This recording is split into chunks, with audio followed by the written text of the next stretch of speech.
ایک مرتبہ حضرت خضر علیہ السلام دریا کے کنارے بیٹھے تھے، اتنے میں کسی سائل نے آ کر ان سے سوال کیا کہ میں آپ سے اللہ کے واسطے سوال کرتا ہوں، مجھے عنایت فرمائیں۔ یہ سن کر حضرت خضر علیہ السلام پر بے ہوشی طاری ہو گئی۔ جب کچھ ہوش ہوا تو فرمانے لگے، بھائی میں تو صرف اپنی جان اور مال کا مالک ہوں، تم نے مجھ سے اللہ کے واسطے سوال کیا ہے، لہٰذا میں اپنی جان اور ذات تمہارے حوالے کرتا ہوں، تم جس طرح چاہو اس کو استعمال میں لاؤ، بازار میں فروخت کر کے اس کی قیمت سے فائدہ اٹھاؤ۔ چنانچہ سائل ان کو بازار لے گیا اور ایک شخص سہمہ بن ارقم کے ہاتھ ان کو فروخت کر دیا۔ یہ خریدار ان کو اپنے گھر لے گیا جس کی پشت پر اس کا ایک باغ تھا۔ چنانچہ سہمہ نے حضرت خضر علیہ السلام کو ایک کدال دے کر کہا کہ اس سامنے والے پہاڑ جو 3 مربع میل رقبے میں واقع تھا، مٹی کاٹ کاٹ کر باغ میں ڈالتے رہیں، اور یہ حکم دے کر سہمہ اپنی کسی ضرورت سے کہیں چلا گیا اور حضرت خضر علیہ السلام اس پہاڑ سے مٹی کاٹ کاٹ کر باغ میں ڈالنے لگے۔ جب سہمہ واپس آیا تو اس نے گھر والوں سے دریافت کیا، تم نے غلام کو کھانا بھی کھلایا ہے یا نہیں؟ گھر والوں نے جواب دیا کہ ہمیں معلوم نہیں غلام کہاں ہے۔ جب سہمہ خود کھانا لے کر باغ میں آیا تو حضرت خضر علیہ السلام تمام پہاڑ کی مٹی کاٹ کر ڈال چکے تھے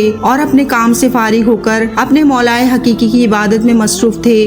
یہ دیکھ کر سہمہ کو بڑا تعجب ہوا اور اس نے دریافت کیا کہ یہ تو بتائیے کہ آپ کون ہیں؟ یہ بات سن کر حضرت خضر علیہ السلام پر کچھ بے ہوشی سی طاری ہو گئی اور پھر افاقہ ہونے پر انہوں نے فرمایا کہ بھائی میں خضر ہوں، جس کو سن کر سہمہ کے ہوش اڑ گئے کہ تو نے یہ کیا کیا، ان کو غلام بنا کر ایسے کام پر لگایا، یہ تو انتہائی گستاخی ہوئی۔ پھر ہوش آنے پر سہمہ نے توبہ کی اور پروردگار سے عذر خواہی کے ساتھ حضرت خضر علیہ السلام کو آزاد کر دیا اور جناب باری میں عرض کیا کہ اللہ تعالیٰ مجھ سے اس کا مواخذہ نہ کیجیے کیونکہ میں ان کو جانتا نہیں تھا۔ اس کے بعد حضرت خضر علیہ السلام نے دعا فرمائی اور سجدہ شکر بجا لائے کہ اے میرے پروردگار، میں تیرے ہی حق میں غلام بنا اور تیرے ہی حق میں آزاد ہوا، اس پر تیرا شکر گزار ہوں۔ بعد ازاں واپسی کی اجازت لے کر جب دریا پر واپس آئے تو دیکھا ایک شخص کھڑا دعا مانگ رہا ہے کہ اے میرے رب، حضرت خضر علیہ السلام کو غلامی سے رہائی عطا فرما دے اور ان کی توبہ قبول فرمائے۔ حضرت خضر علیہ السلام نے یہ دیکھ کر اس شخص سے دریافت کیا کہ آخر تو کون ہے؟ تو اس شخص نے جواب دیا کہ میں شاذون ہوں۔ آپ کون ہیں؟ انہوں نے فرمایا کہ میں خضر ہوں۔ اس کے بعد شاذون نے کہا، اے خضر، تم نے اپنے لیے رہنے کا مکان بنا کر دنیا طلب کی ہے، کیونکہ حضرت خضر علیہ السلام کا دریا کے کنارے پر ایک عبادت خانہ تھا۔ بس یہ سن کر وہ فوراً میدان میں نکل آئے اور وہیں اللہ کی عبادت میں مصروف ہو گئے۔ اس کے بعد حضرت خضر علیہ السلام نے اسی جگہ ایک درخت لگایا اور اس کے سائے میں عبادت شروع کی تو آواز آئی، اے خضر، جب تم نے درخت کے سائے میں سجدہ کیا تو تم نے دنیا کو آخرت پہ ترجیح دے دی۔ مجھے اپنی عزت اور جلال کی قسم ہے، مجھے دنیا کی محبت میں رضامندی نہیں۔ اس کے بعد حضرت خضر علیہ السلام نے شاذون فرشتے سے کہا کہ اے شاذون، دعا کرو کہ اللہ تعالیٰ میری توبہ قبول فرمائے۔ چنانچہ شاذون نے دعا کی اور اللہ تعالیٰ نے شاذون کی برکت سے حضرت خضر علیہ السلام کی توبہ قبول فرمائی۔